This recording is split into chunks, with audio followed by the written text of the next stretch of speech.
to my channel. This is Divested Diamonds. You have arrived. So once again, before I begin this video, I would like to say thank you and welcome to all my new subscribers for taking the time to not only listen to what I have to say, but also contribute to these somewhat difficult conversations. It's like I always say, if not now, then when? It's important for us to engage in conversations that matter to us and hopefully find solutions to make us better. So, without further ado, let's get started. In this video, we are going to discuss the devastating consequences of child abandonment and what that looks like in adulthood. Now, it's not a secret that most Black fathers do abandon their children, leaving behind a lot of confusion and devastation. If you were to ask most Black men if they are good fathers, majority will tell you that they are, regardless of whether or not they are still living under the same roof with their kids and their kids' mothers. In cases where they are not present in their children's lives, the conversation is a little different. That conversation usually starts off with a lot of negativity, mostly towards the mother of their children. They normally spew more excuses than accountability as to why they stay away from children that they helped create. So, whose fault is it when parents, mostly fathers, choose to stay away from their kids?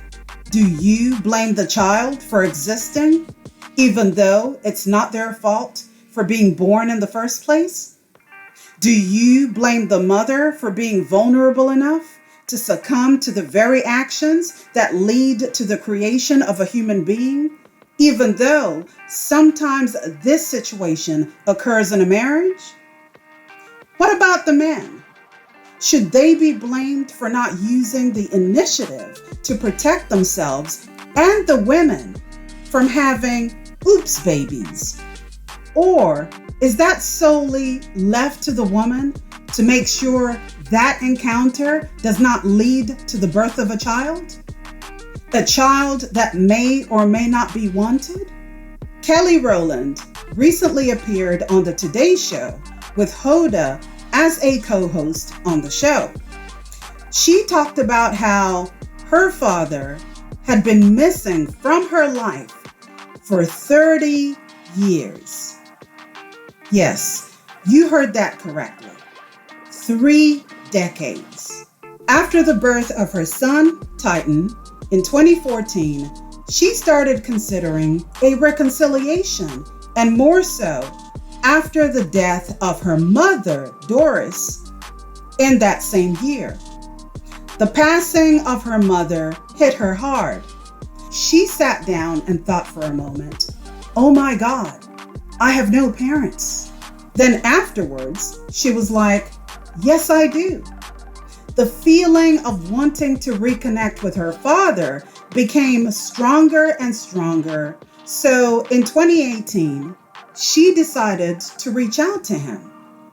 They met at a hotel in Atlanta, and according to her, she had all these things that she wanted to say to him.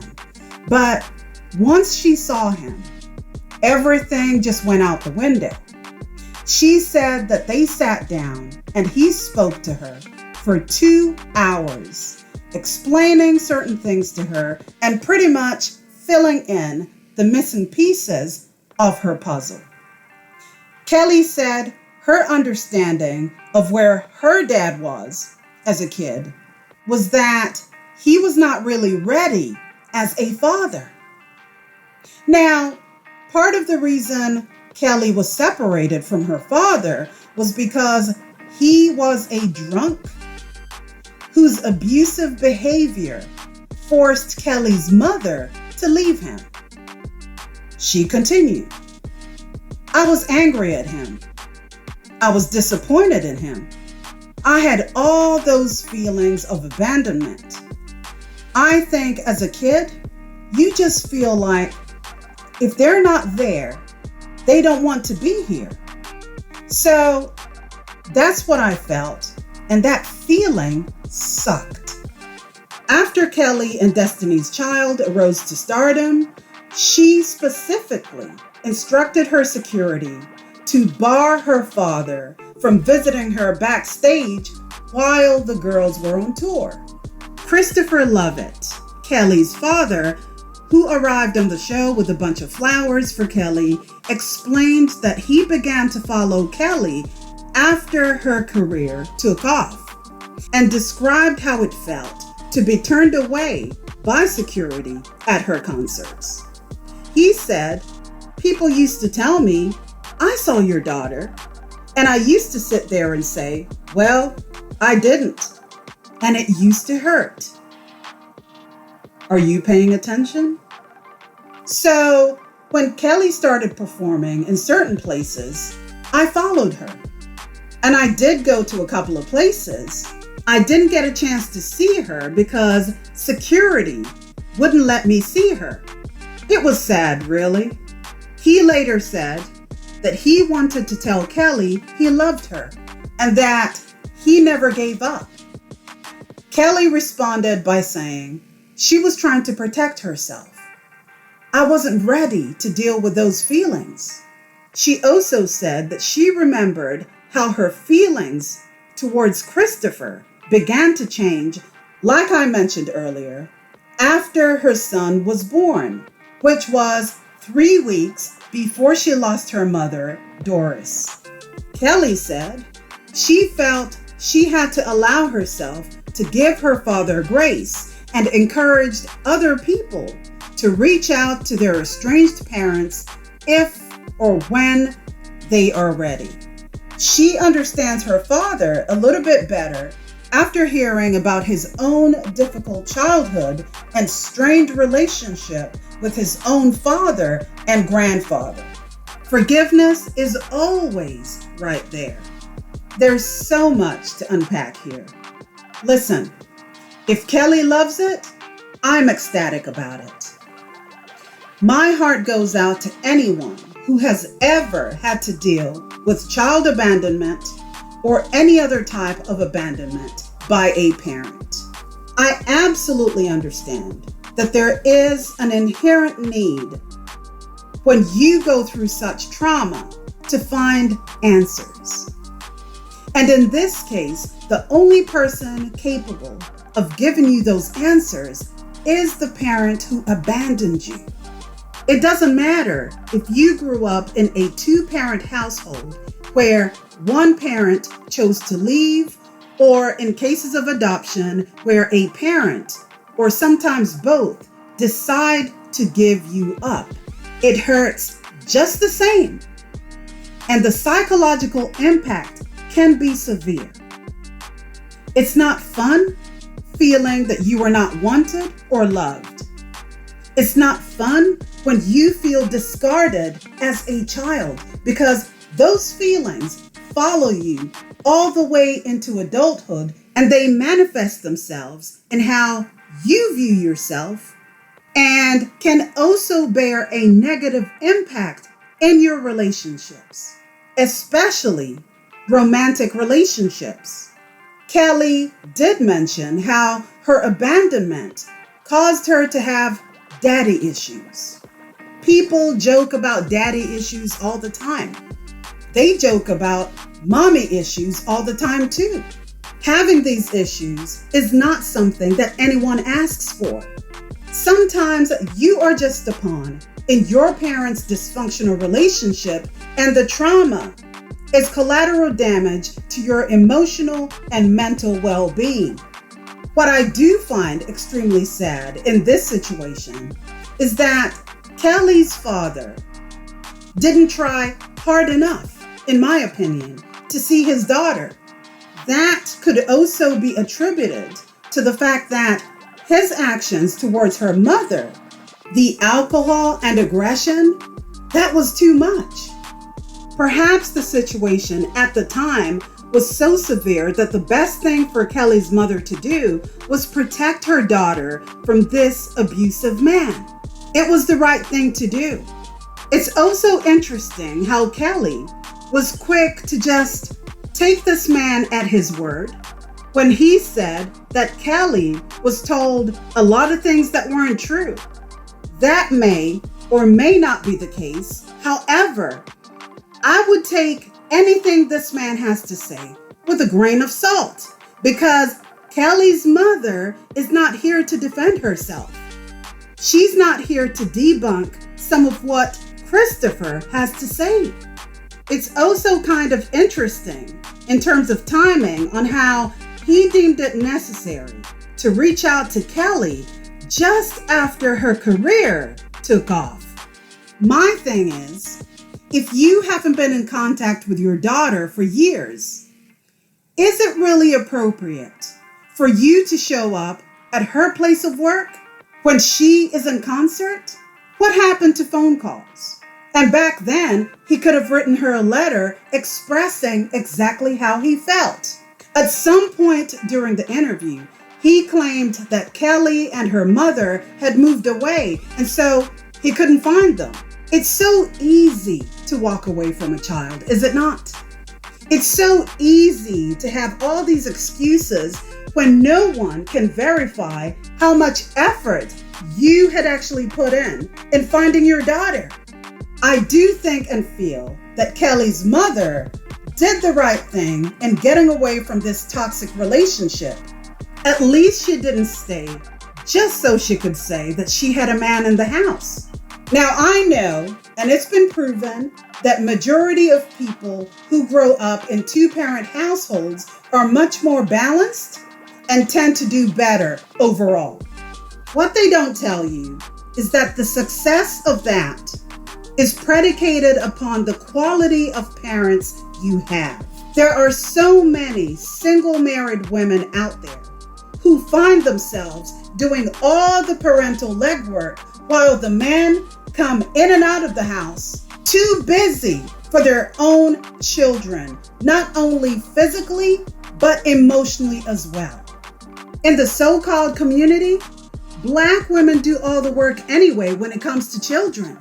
When it comes to children, most of these men make the conscious decision to leave without giving a pig's ass about the psychological impact of abandonment. You can't just come in and out of a child's life. That's not how it works. You also just can't pick up where you left off. That's not how it works. I found it very interesting that Kelly mentioned how her father wasn't ready to be a parent and how he was failed by his father and his grandfather too. Look, I think she might just be a very kind person. And I think the need to want to swiftly put everything aside might also come from the fact that she lost the one parent who was there for her. Could she be trying to fill the void by her desperate need to try and make this work? Because I'm not trying to be funny here. 30 years is a very long time to stay away from a person that you claim to love. 30 years, 3 decades. That's a very long time. And I understand that she had instructed security to keep him away from seeing her backstage.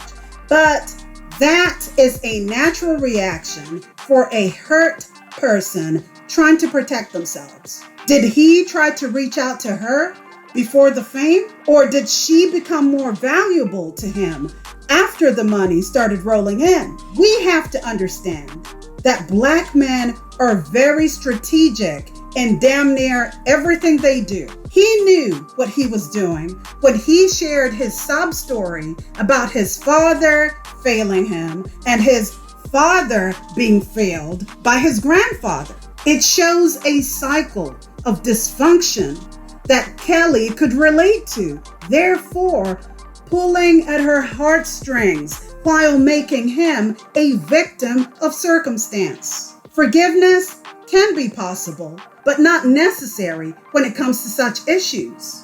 It's possible, to walk away from people who cause you intense pain and keep them away from you and your loved ones for your own protection.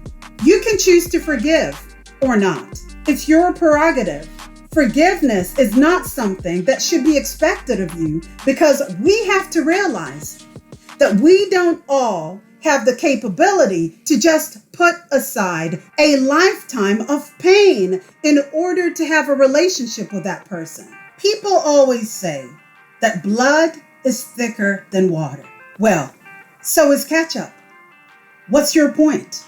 My advice to anyone who seeks to search for parents who abandoned them is that it's very important to go into those situations with an open mind. There's a chance that your broken relationship, or lack thereof, might grow into something, but there's also a chance it might not. Be careful and be prepared for any scenario to happen. It's so easy to have romanticized ideas of how you wish things to go and how you expect the other person to be.